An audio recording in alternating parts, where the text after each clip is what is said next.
Exam educator के इस platform पर आप सभी लोगों का स्वागत है।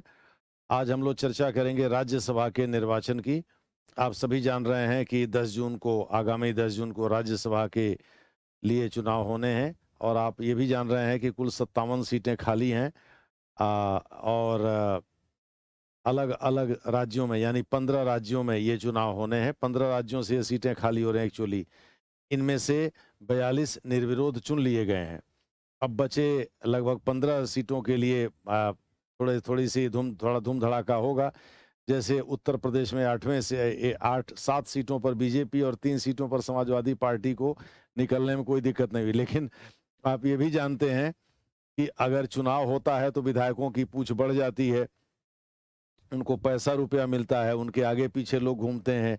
राज्यसभा के जो मेंबर होने वाले होते हैं, वो विधायकों को फ़ोन करते हैं, उनका ईगो सैटिस्फाई होता है।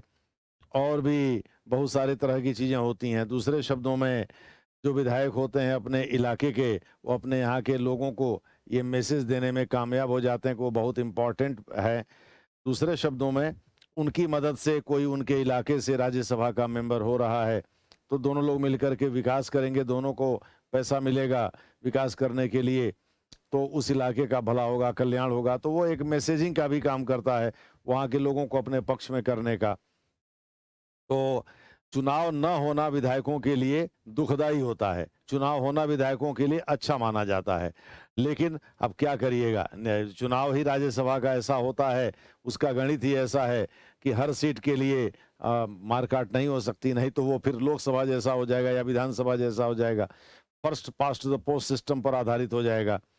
अब आइए हम थोड़ा-सा राज्यसभा के चुनाव का गणित समझा देते हैं। आपको ये तो पता ही है कि भारत में राज्यसभा की जो स्थिति है वो अमेरिका के सीनेट की तरह से नहीं है।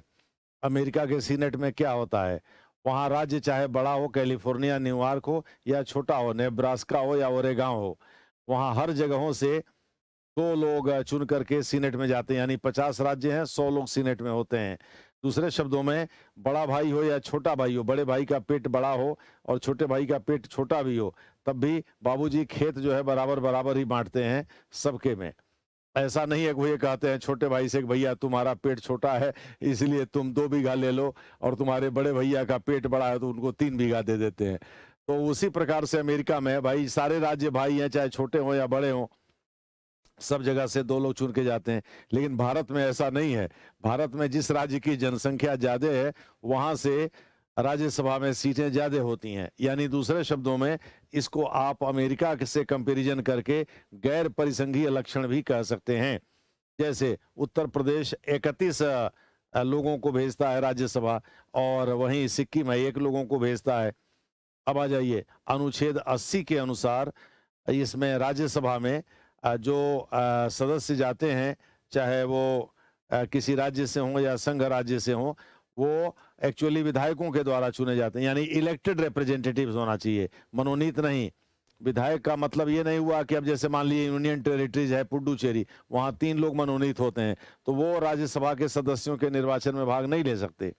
ठीक है, फिर जो इसका फ़ॉर्मूला है, उसके हिसाब से जितनी सीटें होती हैं, उन सीटों के में 100 का गुणा करके और मतलब जितनी जनसंख्या होती है, मान लीजिए किसी राज्य की जनसंख्या जो है वो अ, 8 करोड़ है और वहाँ के जैसे राजस्थान का एग्ज़ाम्पल ले लीजिए और मान लीजिए वहाँ विधायकों की संख्या 200 है, तो 200 से 8 करोड़ को भाग दे देंगे, तो जितना आएगा उसमें 100 का गुणा कर देंगे और जितने सीटों पर चुनाव होना है, उन सीटों की संख्या से उसको भाग देंगे, उन सीटों में एक जोड़ दे करके उससे भाग देंगे और फिर जो आएगा उसमें एक फिर जोड़ देंगे।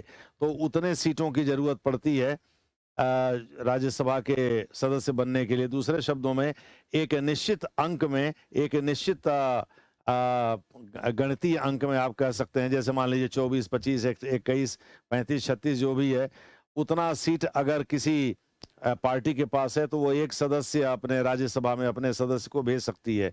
जैसे उत्तर प्रदेश में 36 वोट चाहिए, एक माने 36 विधायकों का समर्थन चाहिए राज्यसभा के एक सदस्य को भेजने के लिए। अब वहाँ से 11 लोगों को भेजा जाना है।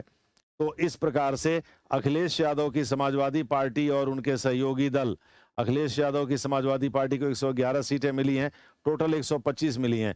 14 उनके सहयोगी दल, जिसमें 8 आरएलडी है और 4 जो है वो प्रसपा है, यानी जो ओपी राजभर का है, एसबी। ठीक है, सुहेलदेव समाज पार्टी। तो इस प्रकार से एसडीएसपी, सुहेलदेव समाज पार्टी, ठीक है, 2002 में उसका गठन किया। 2004 से नियमित रूप से वो उसके अध्यक्ष भी बने हुए हैं। ठीक है, तो इस प्रकार से जो है सुहेलदेव पार्टी के मान लीजिए 6 सदस्य हैं और 8 आरएलडी के हैं, तो 8 6 14 हो गया और 111 इनका हो गया, तो 11 14 125 हो गया। तो 36 से आप गुणा करेंगे 3 का, तो 3 छक्के 18 और 3 तिहाई 9 और 1 10 यानी 108। 36 तिहाई 108 होता है। तो इसका सीधा मतलब ये हुआ कि अब उसमें और 36 जोड़ेंगे तो आगे फालतू हो जाएगा, 125 से आगे चला जाएगा। तो 3 सदस्य तो आराम से इनके चुन लिए जाएंगे। अब इनके पास फालतू बचे 2 और उधर 25 यानी 15 और 2 17, 17 इनके पास फालतू बचे और उधर 7 चुन लिए जाएंगे बीजेपी के। 7 3 10 हो गए, 7 माने 36 में 7 का गुणा कर देंगे तो, और वहां भी कुछ फालतू होंगे विधायक। तो इसमें क्रॉस वोटिंग भी हो सकती है, इसमें व्हिप वगैरह का कोई मतलब नहीं होता है। दूसरे शब्दों में पार्टी जो है, अगर मान लीजिए कोई उनके पार्टी का विधायक क्रॉस वोटिंग कर देता है, किसी दूसरे पार्टी के पक्ष में मतदान कर देता है या दूसरे पार्टी के कैंडिडेट के पक्ष में मतदान कर देता है, तो उसके खिलाफ कोई इस नाम पर अनुशासनात्मक कार्रवाई पार्टी नहीं कर सकती। ये जन प्रतिनिधित्व अधिनियम 1951 की धारा 154 के अनुसार ये स्पष्ट है, इसमें कहीं कोई प्रॉब्लम नहीं है। दूसरे शब्दों में और इसमें गुणक का भी की भी व्यवस्था की गई है। दूसरे शब्दों में मान लीजिए कि अब 100 से जैसे गुणा किया जाए तो 100 का आधा 50 होता है, यानी अगर किसी 50 पर 50 का मतलब 50% से हुआ। मान लीजिए अब जैसे 36 वो विधायक का वोट चाहिए किसी एक उसको जिताने के लिए, किसी एक राज्यसभा के मेंबर को जिताने के लिए, और किसी पार्टी के पक्ष में 18 वोट और मिलते हैं और दूसरे पार्टी के पक्ष में इससे कम वोट मिलते हैं, तो 18 वोट वाला जो होगा, जाहिर है 18 वोट मिलने का मतलब 50% ही और बचा, 50% तो मिल ही गया। तो 50% जो वोट मिला, उस 50% शेष जो 50 बचा वो अगर बंटता है, तो अगर वो भी किसी और को मिल जाता है तब तो दोनों का बराबर बराबर हो जाएगा। तब ये देखा जाएगा कि जो विधायक साहब हैं वो चुनाव में कितने वोट से जीते थे, यानी जिन लोगों ने वोट दिया है किसी पार्टी के पक्ष में वो कितने जनसंख्या का रिप्रेजेंटेशन करते हैं और टोटल, तो इस आधार पर फिर वो इलेक्ट कर दिया जाता अगर 50-50% में बंट गया तो। खैर जो भी है, मोटे तौर पर आप यूं समझ लीजिए कि उत्तर प्रदेश में 8वें सीट के लिए, महाराष्ट्र में 6वें सीट के लिए इस तरह से करके घमासान होना है, यानी कि चुनाव होगा और विधायकों की पूछ बढ़ेगी, उनको माल ताल मिलेगा। कहने का मतलब यह है कि उनको पैसा रुपया देंगे लोग, राज्यसभा के लिए जो खड़े हुए हैं वो लोग थोड़ी आवभगत करेंगे, उनका ईगो सेटिस्फाई होगा, कुछ पैसा रुपया भी मिलेगा, क्योंकि वो लोग भी बहुत पैसा रुपया खर्च करके चुनाव जीत करके आते हैं। तो राज्यसभा का जो चुनाव होता है वो ऐसे ही होता है जैसे मैंने आपको बताया।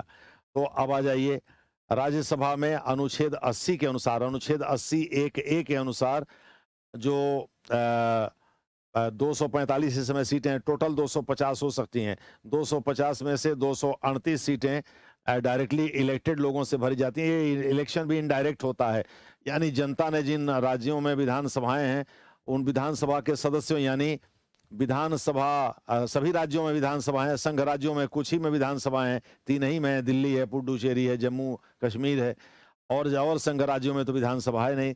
तो चाहे वो राज्य हो या संघ राज्य हो, जहां भी विधानसभा है और उसमें जो जनता के द्वारा निर्वाचित सदस्य हैं वही राज्यसभा के सदस्य चुन सकते हैं। तो जो विधायक हैं जिनकी संख्या हमने बताया किस तरह से निर्धारित होती है, वो केवल वही मतदान कर सकते हैं और वही वोट डालते हैं। तो इसका मतलब ये इनडायरेक्ट इलेक्शन हो गया। दूसरे शब्दों में जनता ने उनको चुना और वो राज्यसभा के सदस्यों को चुनते हैं। व्यवस्था क्यों की गई भाई? भारत राज्यों का एक संघ है, अनुच्छेद 1 के अनुसार, अनुच्छेद 1 के अनुसार भारत राज्यों का एक संघ है।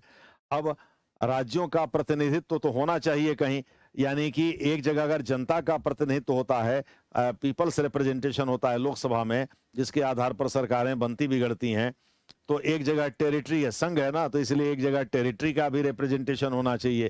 तो टेरिटरी के रिप्रेजेंटेशन के लिए राज्यसभा बनाया गया। तो जब टेरिटरी यानी एरिया यानी इलाके का प्रतिनिधित्व होना है, राज्य का प्रतिनिधित्व होना है, तो ऐसी दशा में जनता सीधे भाग ले, इसका कोई मतलब नहीं होता है। और अनुच्छेद 1 कहता है India that is Bharat will be a union of states, यानी कि या shall be a union of states, यानी कि भारत राज्यों का एक संघ होगा। कहने का मतलब ये है कि अगर भारत संघ है तो जाहिर है एक संघीय एकक केंद्र स्तर पर होना चाहिए, जिसमें राज्यों का प्रतिनिधित्व होना चाहिए। आखिर पार्टियां राज्यों का चुनाव जीतने में दमखम क्यों लगाती हैं? मोदी साहब को क्या जरूरत है राज्यों के चुनाव जीतने के लिए दमखम लगाने और प्रचार करने की? इसी वजह से, क्योंकि राज्यसभा में अगर आपका बहुमत नहीं है तो धन विधेयक को छोड़कर किसी और, या वित्त विधेयक प्रथम श्रेणी को छोड़कर किसी और विधेयक को पारित कराना मुश्किल होगा, क्योंकि उसमें राज्यसभा के पास कोटर मिनस पावर है। लोकसभा के पास जितनी शक्तियां हैं उतनी ही शक्तियां राज्यसभा के पास भी हैं, समानार्थी शक्तियां हैं। इसलिए राज्यसभा में बहुमत जरूरी है। और चूंकि राज्यसभा में टेरिटरी का रिप्रेजेंटेशन होता है, जनता सीधे नहीं चुनती, इसलिए विधायकों की संख्या जितनी ज्यादा होगी उतना ही ज्यादा राज्यसभा में रिप्रेजेंटेशन होगा उस पार्टी का। और फिर जब किसी विधेयक पर मतदान करने की बात है, वहां भी चलेगा, यानी वहां पार्टी ने जो आदेश जारी किया है उसके विरुद्ध जाने पर वो एंटी डिफेक्शन एक्ट यानी दल बदल विरोधी कानून लग जाएगा। तो अब देखिए, उत्तर प्रदेश से 11 सीटों पर मतदान होना है, ओवरऑल 57 सीटों पर मतदान होना है। मतदान होना था पहले, माने 10 जून को तो मतदान होगा ही, चूंकि 4 जुलाई को ये 57 सीटें खाली हो रही हैं। ये 57 लोग 4 जुलाई को रिटायर हो रहे हैं। 10 जून को मतदान होना है। अनुच्छेद 154 धारा 154 के अनुसार, जनप्रतिनिधित्व अधिनियम 1951 की धारा 154 के अनुसार यह जो निर्वाचन हो रहा है राज्यसभा का, इसमें कोई आरक्षण जैसी व्यवस्था नहीं होती है, यानी जैसे लोकसभा में सीटें आरक्षित होती हैं, और इसमें कोई कॉन्स्टिट्यूएंसी नहीं, पूरा स्टेट ही कॉन्स्टिट्यूएंसी होता है, निर्वाचन क्षेत्र होता है। ये नहीं होता है कि भाई यहाँ से एक्स जीते, वहां से वाई जीते, वहां से जेड जीते। ये सब विधानसभा और लोकसभा जैसे निर्वाचन क्षेत्र होते हैं, उस तरह नहीं होता कि ये फलाना, वहां पूरा राज्य ही निर्वाचन क्षेत्र होता है। तो इसलिए पूरे राज्य के नाम पर कोई चुन करके जाता है, और विधायक चुनते हैं। जैसा मैंने आपको, विधान परिषद इसके सदस्य इसमें भाग नहीं लेते, क्योंकि विधान परिषद के सदस्य सीधे आम जनता के द्वारा, आम वोटर्स के द्वारा अनुच्छेद 325 और 326 के अनुसार नहीं चुने जाते। कुल मिला जुला करके कहने का तात्पर्य यह है कि राज्यसभा के जो सदस्य चुने जाते हैं विधायकों के द्वारा, राज्य विधायकों के द्वारा, वो भी जो निर्वाचित हैं, मनोनीत नहीं। अब तो मनोनीत की व्यवस्था भी खत्म कर दिया राज्यों में। आंग्ल भारतीयों के लिए जो मनोनयन के का पावर था राज्यपाल के पास, एक अधिक से अधिक सदस्य को मनोनीत कर सकता था, वो तो खत्म कर दिया। ठीक है, 104वें संविधान संशोधन अधिनियम के द्वारा। तो खैर अब तो वो बात ही खत्म हो गई। लेकिन संघ राज्यों में, जैसे पुडुचेरी में आज भी 3 सदस्यों के मनोनयन की व्यवस्था है, दिल्ली में भी है, ठीक है, जम्मू कश्मीर में भी है, महिलाओं के मनोनयन की व्यवस्था अन्य है। तो जो मनोनीत सदस्य होते हैं वो राज्यसभा के सदस्यों का निर्वाचन नहीं करते। तो पहली बात तो ये हो गई कि जनसंख्या के अनुपात में राज्यसभा में प्रतिनिधित्व होता है प्रत्येक राज्य से। जो राज्य जितना ही अधिक बड़ा होगा जनसंख्या के लिहाज से, जैसे उत्तर प्रदेश, तो वहां से सबसे ज्यादा सीटें राज्यसभा में होंगी। जैसे 31 राज्यसभा में सीटें जाती हैं वहां से, उत्तर प्रदेश से। और जो राज्य छोटा होगा, बहुत छोटा होगा, जैसे सिक्किम जैसा, तो वहां से सिक्किम, गोवा, वहां से कोई एक जाएगा राज्यसभा में। ठीक है, और थोड़ा मध्य जैसे महाराष्ट्र वगैरह है, तो वहां से, जैसे वहां से इससे अधिक, माने जनसंख्या अनुपात में जो भी हो वो जाएंगे। झारखंड वगैरह भी उसी में आ जाएंगे। महाराष्ट्र को छोड़ दी, महाराष्ट्र भी बड़ा राज्य है। झारखंड वगैरह जहाँ से 6 लोग जाते हैं राज्यसभा में, अभी एक को वहां से भी भेजना है, भेज भी दिया एक्चुअली। एक कोई माझी है, उनका महिला है, उनको राज्यसभा के लिए निर्विरोध चुन लिया गया है। खैर जो भी है, तो इस प्रकार से राज्य में जनसंख्या का आकार जो होता है उसी हिसाब से वहां के सीटों का निर्धारण होता है। लेकिन जितनी सीटें वैकेंट होती हैं उनमें एक सीट पर निर्वाचन के लिए कितने सदस्य की जरूरत होगी, कितने विधानसभा सदस्य की, इसके लिए एक फार्मूला है जिसको हम कोटा कहते हैं। और उस कोटा को निकालने का जो फार्मूला है वो ये है कि number of seats upon divided by number of votes divided by number of seats plus 1 और ओवरऑल का प्लस 1 और जो ऊपर है उसमें इंटू 100, ये फार्मूला होता है। ठीक है, 100 से गुणा करने का जो मतलब होता है वो ये है कि अगर मान लीजिए जनसंख्या बहुत कम है, तो उस हिसाब से विधायकों की संख्या भी कम होगी और 100 से गुणा करने से जो नंबर ऑफ सीट्स का निर्धारण होगा वो डिवीजन करने, वो कोशिएंट निकालना आसान हो जाएगा, यानी भागफल निकालना आसान हो जाएगा उसका डिवीजन करके, बांट करके। ठीक है, तो इस वजह से ऐसा किया जाता है। अब अगर किसी सदस्य को 10% या उससे वोट कम मिलता है तो उसका नाम तो पहले ही खारिज कर दिया जाता है, उसको रेस में माना ही नहीं जाता है। इसमें प्रेफरेंसेस के आधार पर चुनाव होते हैं। मान लीजिए 4 कैंडिडेट खड़े हैं, ए बी सी डी, तो प्रेफरेंस भी 4 होगा। बैलेट पेपर के माध्यम से चुनाव होता है, ये इलेक्ट्रॉनिक वोटिंग मशीन का प्रयोग नहीं होता। तो इस प्रेफरेंस में 1 2 3 4 ऐसे आपको सबके आगे, नाम के आगे अपना पसंद लिखना है। अपनी पसंद अगर आपने नहीं लिखा तो वो बैलेट पेपर आपका इनवैलिड हो जाएगा, उसको खारिज कर दिया जाएगा, वो अवैध हो जाएगा। तो मान लीजिए आपको ए बी सी डी में से सी बहुत पसंद हैं तो उनको आपने 1 नंबर दे दिया, उनके नीचे नाम के आगे 1 लिख दिया। उसके बाद से मान लीजिए ए दूसरे नंबर पर 2 लिख दिया, डी मान लीजिए चौथे नंबर पे या तीसरे नंबर पर 3 लिख दिया, बी मान लीजिए चौथे पर है तो उनके आगे 4, उनके नीचे 4 लिख दिया। इसी तरह से सब लोग लिखेंगे। तो अगर मान लीजिए कोटा, पहले राउंड में कोटा किसी को नहीं मिला, यानी वो नंबर ऑफ वोट्स नहीं मिले उतने विधायकों के, तो वो निर्वाचित नहीं होंगे। तो उनका जो, जिन लोगों ने किसी व्यक्ति के पक्ष में अपना पहला प्रेफरेंस दिया था, उन लोगों ने दूसरे लोगों के पक्ष में दूसरा और तीसरा चौथा भी प्रेफरेंस दिया होगा, अपनी पसंद एक्सरसाइज किया होगा, तो उसको उसी हिसाब से ट्रांसफर कर देते हैं। मान लीजिए ए को एलिमिनेट करना, ए ने सबसे कम, जो सबसे कम वोट पाया रहता है उसको पहले राउंड की वार्ता से एलिमिनेट कर देते हैं, और जितने लोगों ने उसको अपनी पहली पसंद बनाया था उसके दूसरे पसंद को हम बी सी डी में ट्रांसफर कर देते हैं। जाहिर है जो एक ए को 1 बनाए हैं वो जाहिर है उनकी दूसरी पसंद बी सी डी में ही होगी। और अगर मान लीजिए इसमें भी सी सपोज करिए सबसे कम पाया है और अगर उसको कोटा नहीं मिल पाता है तो सी को एलिमिनेट करेंगे, तो सी के पहले और दूसरे पसंद के मतों को 3 और 4 में, यानी कि जाहिर है कि वो 3 और 4 में होगा, तो 3 और ए तो पहले एलिमिनेट हो गया है, तो ए के पक्ष में भी जो दिए होंगे वो दोनों में बराबर बांट देंगे, बी और डी में, और जो उनको मिले होंगे वो तो रहेंगे ही रहेंगे तीसरे और चौथे में। अब इसमें कोटा मिलना ही मिलना है, किसी न किसी तरह 50% प्लस 1 कोटा मिला तो वो कैंडिडेट इलेक्ट हो गया। दूसरे शब्दों में 36 मान लीजिए सीट चाहिए विधानसभा के, की सीटें चाहिए या विधानसभा के सदस्यों का समर्थन चाहिए राज्यसभा के एक कैंडिडेट के चुनाव के लिए यूपी से। किसी व्यक्ति को मान लीजिए 35 मिला तो 35 प्लस 1 36 हो गया। ठीक है, तो वो निर्वाचित हो जाएगा। तो इस प्रकार से जो है इसी तरह से होता है, इसका निर्धारण ऐसे ही होता है। ठीक है, तो कहने का मतलब यह कि 36 विधायक आने चाहिए, अब वो प्लस 1 करके, तो अगर 36 है तो इसका मतलब वो व्यक्ति निर्वाचित हो जाएगा। तो जिन पार्टियों के पास 36 या उससे ज्यादा विधायक होंगे, 35 भी होंगे, तो एक जो जोड़ने से आता है प्लस 1 करने से वो चलेगा, वो हो सकता है। ठीक है, या मान लीजिए पहले ही तय कर दिया गया है कि भाई 36 टोटल चाहिए तो टोटल उतना विधायक चाहिए, वो फिर फार्मूला का कोई मतलब नहीं रह जाता है, फार्मूला और मूला किनारे कर दिया जाता है। फार्मूला एक्चुअली जब टफ फाइट होती है, बहुत क्लोज कंटेस्ट होता है, जिसमें एक एक सीट के लिए, एक एक वोट के लिए मारामारी होती है, तब ये फार्मूला काम करता है। अगर पहले ही तय कर दिया गया कि भाई 36 कम से कम चाहिए, तो जिस पार्टी के पास 36 विधायक हैं उसका एक कैंडिडेट राज्यसभा में जाना तय है, ये हम पहले ही बता चुके हैं। तो हमने बहुत सारी बातें बताई। पहली बात तो यह है कि भारत एक संघ है और अमेरिका की तरह से भले ही यहाँ राज्यों का प्रतिनिधित्व समान ना हो, असमान हो, जनसंख्या के आधार पर होता है, निर्धारित होता है, फिर भी हर राज्यों से जाना चाहिए राज्यसभा में, और टेरिटरी का रिप्रेजेंटेशन होता है। इस वजह से यहाँ कोई पर्टिकुलर कॉन्स्टिट्यूएंसी नहीं होती है, ये पूरे राज्य के हिसाब से चुना जाता है, और एक निश्चित कोटा प्राप्त करने वाला कोई भी पार्टी जो है वो अपने कैंडिडेट को उसी अनुपात में राज्यसभा में भेज पाती है। राज्यसभा में बहुमत की जरूरत इसलिए पड़ती है कि वह एक ऊपरले सदन, इसलिए कहते हैं कि वो टेरिटरी का रिप्रेजेंटेशन करता है। ठीक है, उसके सदस्य बनने के लिए 30 वर्ष की आयु चाहिए कम से कम, अनुच्छेद 84 के अनुसार। लोकसभा के लिए 25 चाहिए, उसके लिए 30 चाहिए।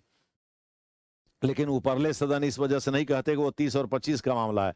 ऊपरले सदन इसलिए कहते हैं कि वहाँ टेरिटरी यानी क्षेत्र का रिप्रेजेंटेशन होता है, प्रतिनिधित्व होता है, न कि व्यक्ति का होता है। जाहिर है व्यक्ति, अब जैसे आप इंसान हैं, आप यहाँ से चले गए अमेरिका, लेकिन ये थोड़े कब उत्तर प्रदेश उठ करके कनाडा चला जाएगा। तो जाहिर है टेरिटरी अक्षुण्ण रहती है, जहाँ है वहीं की वहीं रहती है। ठीक है, लोगों की मोबिलिटी होती रहती है, लोग आते जाते रहते हैं, इसीलिए लोगों से ज्यादा तरजीह टेरिटरी को दिया गया। भाई टेरिटरी है तभी दूसरे आके वहां बसेंगे, या आप भी फिर अपने घर वापस लौट करके आएंगे। तो इसलिए टेरिटरी का रिप्रेजेंटेशन करने के लिए ऊपरले सदन का, तो अमेरिका के तर्ज पर 100% जो है, अमेरिका में जो सीनेट का गठन किया गया था उसको ऊपरले सदन नाम दिया गया था, उसी की तर्ज पर है। ठीक है, उसी के तर्ज पर इसका गठन किया गया है। कुछ चीजें इसकी हाउस ऑफ लॉर्ड से मिलती हैं, वहाँ के जो ग्रेट ब्रिटेन में या यूनाइटेड किंगडम में जो वहाँ की ऊपरले सदन है, क्योंकि यहाँ मनोनयन की जो 12 सदस्यों को मनोनीत करता है राष्ट्रपति, साहित्य, विज्ञान, कला और लोक सेवा के क्षेत्र में विशेष ज्ञान रखने वाले या व्यवहारिक ज्ञान रखने वाले लोगों को, यानी उल्लेखनीय ज्ञान रखने वाले लोगों को, तो वो एक्चुअली हाउस ऑफ लॉर्ड पर ही आधारित है, क्योंकि अमेरिका में कोई अनुनयन मनोनयन नहीं होता। वहाँ सबके सब 100 के 100 चुने जाते हैं राज्यों के द्वारा। ठीक है, मनोनयन वंशानुगत आधार पर, हालांकि वो भी एकदम से वही नहीं है, वहाँ वंशानुगत आधार पर होता है। ब्रिटेन में जैसे बाप अगर हाउस ऑफ लॉर्ड का मेंबर है तो बेटा भी हो सकता है। क्वीन, वहाँ की जो साम्राज्ञी या सम्राट जो भी क्राउन हो, वो मनोनीत कर देते हैं। तो खैर, तो राज्यसभा में हमने पहला बताया कि जनसंख्या के आधार पर यह सीटों का निर्धारण होता है। दूसरा यह है कि इसका चुनाव विधायक करते हैं, इनडायरेक्ट तरीके से होता है। तीसरा यह है कि इसके लिए कोटा का निर्धारण होता है, उस कोटा के अनुपात में, यानी कोटा से जो संख्या निर्धारित होती है उतनी सीट पाना, उतने विधायकों का समर्थन पाने का मतलब यह है कि उस पार्टी का एक सदस्य पक्का है कि वो राज्यसभा चला जाएगा। ठीक है, या उस पार्टी के समर्थन से, जैसे कपिल सिब्बल गए हैं, वो यूपी से जाएंगे राज्यसभा, तो वो निर्दल के रूप में जाएंगे, लेकिन समाजवादी पार्टी का पूरा सपोर्ट है। ठीक है, तो इस प्रकार से जो है वो चला जाएगा राज्यसभा में, ये आपको बताया। इसमें व्हिप का कोई रोल नहीं है। दूसरे शब्दों में, अगर पार्टी का मुख्य सचेतक कोई अनुशासनात्मक आदेश जारी करता है कि भाई आपको फलाने के पक्ष में वोट देना है, तो इसमें वो सब नहीं चलेगा, वो उसके विपरीत भी वोटिंग कर सकते हैं, यानी इसमें क्रॉस वोटिंग की भी व्यवस्था है और उसके आधार पर डिस्क्वालिफिकेशन, अयोग्यता नहीं होगी। ये सुप्रीम कोर्ट ने अभी अपने कई फैसलों में कहा है। ठीक है, तो ऐसी दशा में इसमें व्हिप की कोई जरूरत नहीं होती है, व्हिप का कोई मतलब नहीं होता है। ठीक है, तो ये भी आपको बताया गया कि इसमें विधान परिषद के सदस्य भाग नहीं लेते। आपको ये भी बताया गया कि इसमें राज्यों के और संघ राज्यों के केवल निर्वाचित सदस्य, यानी जो विधानसभाएं, जहां उन संघ राज्यों में ही जहां विधानसभाएं हैं, इसीलिए उपराष्ट्रपति बनने के लिए राज्यसभा के सदस्य की अर्हता चाहिए। राज्यसभा का वो सदस्य होता नहीं है, वो तो पदेन चेयरपर्सन होता है, वो तो होता उपराष्ट्रपति है। लेकिन चूंकि अनुच्छेद 64 के अनुसार वो पदेन सभापति होता है, एक्चुअली ये अनुच्छेद 112(3) के अनुसार उसी के नाम पर उसको वेतन और भत्ते मिलते हैं भारित व्यय से। तो इस प्रकार से उपराष्ट्रपति का एक काम निर्धारित कर दिया गया, अमेरिका से लिया गया। अमेरिका में भी जो उपराष्ट्रपति होता है वही सीनेट का पदेन सभापति होता है, तो यहाँ भी वही व्यवस्था कर दी गई। तो राज्यसभा के सदस्य बनने की अर्हता का मतलब ये है कि वो उन राज्यों से ही आएगा जहां से राज्यसभा के सदस्य आते हैं, यानी अंडमान और निकोबार द्वीप समूह या दमन दीव दादर नागर हवेली से कोई रिप्रेजेंटेशन नहीं होगा, या लद्दाख से कोई रिप्रेजेंटेशन नहीं होगा। अब कहने का तात्पर्य यह है कि उपराष्ट्रपति का चुनाव वही व्यक्ति लड़ सकता है जो उन जगहों से निर्वाचित होकर आने की क्षमता रखता हो जहां से राज्यसभा के सदस्य आते हैं। जबकि राष्ट्रपति बनने के लिए लोकसभा के सदस्य की अर्हता चाहिए, तो वो अंडमान निकोबार का भी हो सकता है, क्योंकि लोकसभा की सीट तो वहां से भी आती है। ठीक है, तो राष्ट्रपति के लिए थोड़ा आधार बड़ा हो जाता है, उपराष्ट्रपति के लिए आधार छोटा हो जाता है। खैर, तो कुल मिला जुला करके कहने का मतलब ये 7-8 पॉइंट हैं जो आपको अपने ध्यान में रखना है। हमने एक एक करके क्रमवार इन चीज़ों को बता दिया। ठीक है, और राज्यसभा में जो 57 सीटों को भरा जाना है 4 जुलाई को, उसमें निश्चित रूप से बीजेपी लीड करेगी। अभी 14 सीटें बीजेपी जीत चुकी है, जिन सीटों को अनअपोज्ड डिक्लेयर किया गया है 42 सीटों को, उनमें से 14 सीटें बीजेपी ऑलरेडी जीत चुकी है। शेष पर मतदान होगा, उसमें क्या होगा महाराष्ट्र में, यूपी में, राजस्थान में, अन्य जगहों पर। अब जैसे महाराष्ट्र में कांग्रेस के जो महासचिव थे राज्य स्तर के, उन्होंने रिजाइन कर दिए कहते हुए कि जो इमरान प्रतापगढ़ी को कांग्रेस ने टिकट वहां से दे दिया है कि भाई बाहरी आदमी को आप ला के थोप रहे हैं। लोकल फैक्टर की बात है। हरियाणा में कांग्रेस के 3 विधायक गए ही नहीं वहाँ मतलब जो कांग्रेस के विधायकों को ले जाया गया है राजस्थान में रिजॉर्ट में कि जिससे लोग छिटकने ना पाएं, वो गए ही नहीं। वो इसका मतलब वो 3 लोग बीजेपी को वोट करेंगे।